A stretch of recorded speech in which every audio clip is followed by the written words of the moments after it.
বিসমিল্লাহির রহমানির রহিম। রসুল বা পয়গম্বর। পয়গম্বরগণ আল্লাহ পাকের খাস ও প্রিয় বান্দা।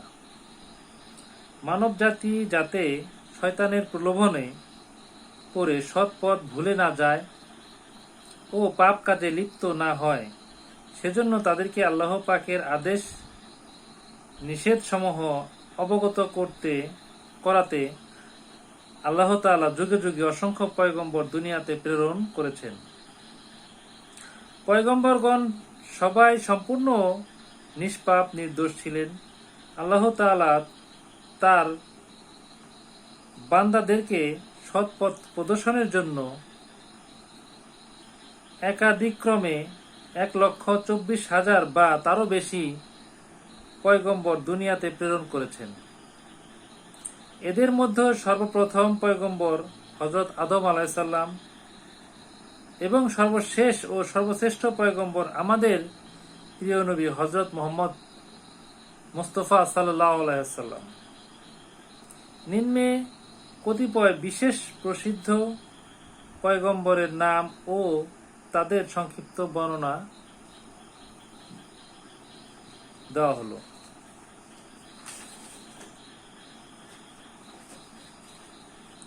হযরত আদম আলাইহিস সালাম দুনিয়ার সর্বপ্রথম মানব ও প্রথম পয়গম্বর, প্রথম পুরুষ এবং তার স্ত্রী বিবি হাওয়া প্রথম স্ত্রীলোক। মানব জাতির আদি পিতা হযরত আদম আলাইহিস সালাম এবং আদি মাতা হযরত বিবি হাওয়া আলাইহিস সালাম। পৃথিবীর সব মানবী তাদের বংশধর। হযরত আদম আলাইহিস সালাম এর উপর আল্লাহ পাকের আদেশ স্বরূপ 6 সহিফা নাজিল হয়েছিল। তিনি পৃথিবীতে 1000 বছর জীবিত ছিলেন। হযরত শীস আলাইহিস সালাম হযরত আদম আলাইহিস সালাম এর পুত্রদের মধ্যে ইনি সর্বাপেক্ষা বুজুর্গ ছিলেন। তিনি সর্বদা আল্লাহ পাকের জিকিরে মশগুল থাকতেন। হযরত আদম আলাইহিস সালাম এর ইন্তিকালের পর ইনি পয়গম্বরী প্রাপ্ত হন। আল্লাহ পাক তার উপর 50 সহিফা নাজিল করেন। হযরত শীস আলাইহিস সালাম সর্বদা আল্লাহ পাকের জিকির ও নিজের কওমের লোকদেরকে হেদায়েতের কাজে নিবেদিত থাকতেন বলে সংসারের কোনো কাজকর্ম দেখার অবসর পেতেন না। সেজন্য ভ্রাতাগণ প্রয়োজন মতো তার খাদ্য যোগাতেন। ইনি 900 বছর দুনিয়াতে জীবিত ছিলেন। হযরত ইদ্রিস আলাইহিস সালাম হযরত আদম আলাইহিস সালাম এর ইন্তেকালের পর হযরত ইদ্রিস আলাইহিস সালাম নবী হন। তার প্রতি আল্লাহ পাক 30 সহিফা নাজিল করেন। 65 বছর পয়গম্বরী করার পর আল্লাহ পাক তাকে জীবিত অবস্থায় বেহেশতে উঠিয়ে নেন। হযরত নূহ আলাইহিস সালাম হযরত নূহ আলাইহিস সালাম 900 বছর পৃথিবীতে জীবিত থেকে মানব জাতিকে হেদায়েত করে গেছেন। তিনি সুদীর্ঘকাল জীবিত থেকে মানব জাতিকে হেদায়েত করার জন্য প্রাণপণ চেষ্টা করা সত্ত্বেও অতি সামান্য কিছু লোক তার কথা ঈমান এনেছিলেন। অবশেষে তিনি বিরক্ত হয়ে আল্লাহর নাফরমান বান্দাদেরকে ধ্বংস করার জন্য আল্লাহ পাকের নিকট মুনাজাত করেন। ফলে আল্লাহ পাক হযরত নূহ আলাইহিস সালামকে বিরাট একটি জাহাজ প্রস্তুত করতে আদেশ করলেন। যথাসময়ে জাহাজ প্রস্তুত হলো। তিনি আল্লাহ পাকের নির্দেশ মতো ঈমানদার বান্দা ও যাবতীয় পশু পাখির এক এক জোড়া ও যাবতীয় গাছপালার বীজ ও চারা জাহাজে তুলে নিলেন। তারপর ভীষণ বন্যা আরম্ভ হয়ে সকল পৃথিবী পানিতে ডুবে গেল। কতিপয় আল্লাহর নেক বান্দা ব্যতীত অপর সবাই সেই পানিতে ডুবে মরল। হযরত দাউদ আলাইহিস সালাম হযরত ইসমাইল আলাইহিস সালাম জীবিত থাকতেই হযরত দাউদ আলাইহিস সালাম পয়গম্বরী প্রাপ্ত হন। আল্লাহ তাআলা মহাগ্রন্থ জবুর তার উপর অবতীর্ণ করেন। তিনি বাদশাহ ছিলেন। তার কণ্ঠস্বর এতই মধুর ছিল যে কীটপতঙ্গ পর্যন্ত তার কণ্ঠস্বরে তন্ময় হতো। পাহাড় পর্বত তার অজ্ঞাবহ ছিল। ইনি বাইতুল মুকাদ্দাসের ভিত্তি স্থাপন করেন, কিন্তু সম্পূর্ণ করার পূর্বেই 120 বছর বয়সে পরলোক গমন করেন। হযরত সুলাইমান আলাইহিস সালাম, ইনি হযরত দাউদ আলাইহিস সালাম এর পুত্র ছিলেন। তিনি যে শুধু পয়গম্বর ছিলেন তা নয়, বরং সমগ্র পৃথিবীর বাদশাহও ছিলেন। আল্লাহ পাক মেহেরবানি করে মানব, জিন, পরী, দৈত্য, দানব, পশু পাখি, কীট পতঙ্গ প্রত্যেক প্রাণীকে তার বাধ্য ও অনুগত করে দিয়েছিলেন। তিনি প্রত্যেক প্রাণীর ভাষা বুঝতে পারতেন ও নিজের প্রয়োজন মতো তাদেরকে আদেশ করে খাটিয়ে নিতেন। এমনকি বাতাস পর্যন্ত তার আদেশ পালন করত। তার সিংহাসন বাতাস দ্বারা বহন করিয়ে যথাইচ্ছা গমন করতেন। এক কথায় সমগ্র পৃথিবীতে তার অসাধারণ প্রতাপ ও প্রতিপত্তি ছিল। হযরত ইব্রাহিম আলাইহিস সালাম, ইনি বিখ্যাত কাফের বাদশাহ নমরুদের জৈনিক দেহরক্ষী আজরের পুত্র। তৎকালে দেশের সব লোকই বিভিন্ন মূর্তি পূজা করত এবং বাদশাহ নমরুদকে আল্লাহ বলে মান্য করত। হযরত ইব্রাহিম আলাইহিস সালাম মূর্তি পূজা মোটেই পছন্দ করতেন না। তিনি মূর্তি পূজা করতে নমরুদকে আল্লাহ বলে মানতে লোকদেরকে নিষেধ করতেন এবং এক আল্লাহর প্রতি ঈমান আনতে উপদেশ দিতে লাগলেন, কিন্তু তাতে কোনোই ফল হলো না।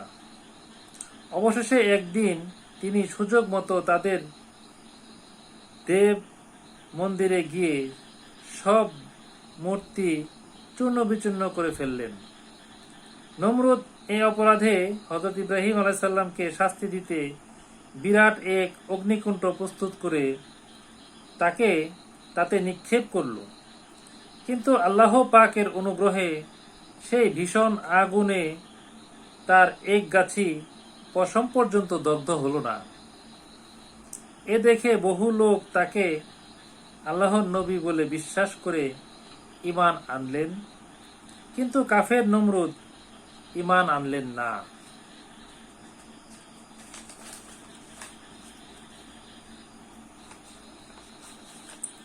ইনি ঈশ্বরী পুত্র হযরত ইসমাইল আলাইহিস সালাম কে সাথে নিয়ে মক্কা শরীফে খানকায়ে কাবা প্রস্তুত করেছিলেন।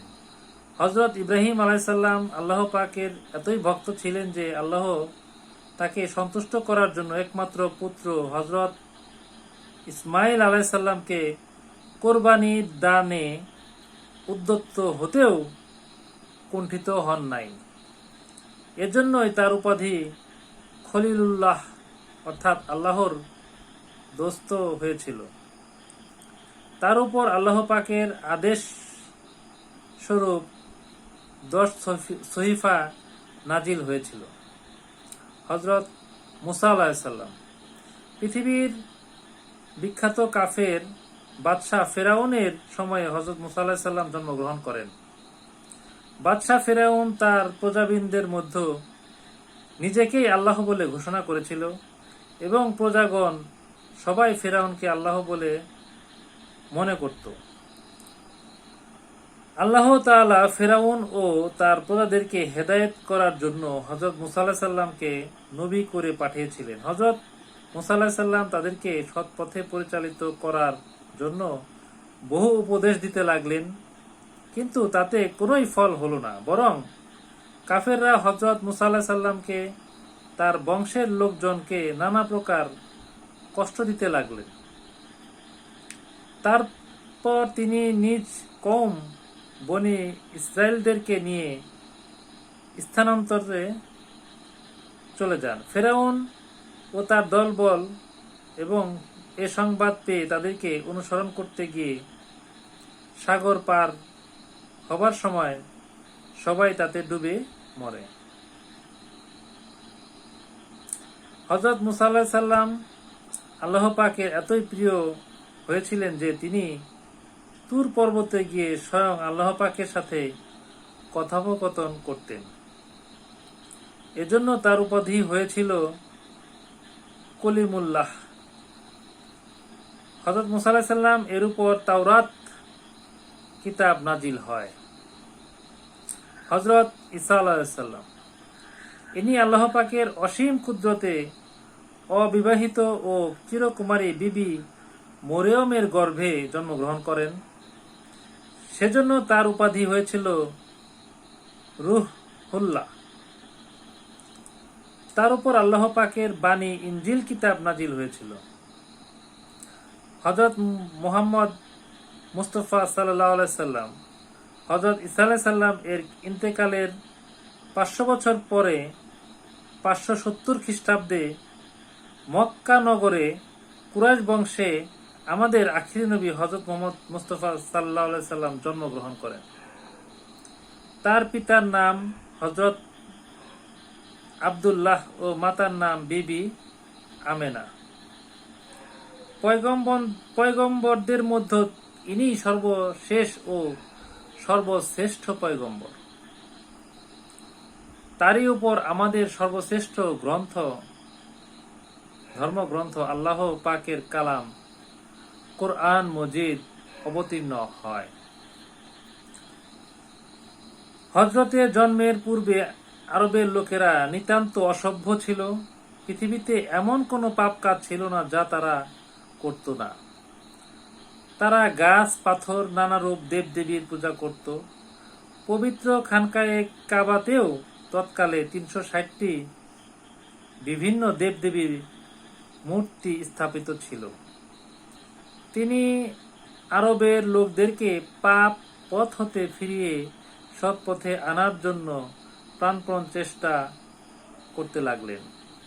এতে মক্কার কাফেররা তার উপর ঈমান তো আনলই না, বরং যে সামান্য কিছু লোক তার উপর ঈমান এনেছিলেন তাদের উপর অমানবিক নির্যাতন আরম্ভ করে দিল। অতঃপর আল্লাহ পাকের আদেশে তিনি আপন আপন সঙ্গীগণ সহ মক্কা হতে মদিনায় চলে যান।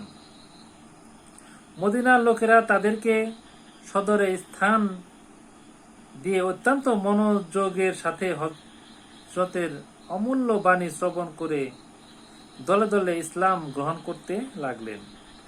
এর কিছুদিন পরেই তিনি সদল বলে মক্কা জয় করেন এবং মক্কার লোকেরাও দলে দলে ইসলাম গ্রহণ করতে থাকেন। তারপর ক্রমান্বয়ে বিশ্বের চতুর্দিকে ইসলাম বিস্তৃতি লাভ করে। 632 খ্রিস্টাব্দে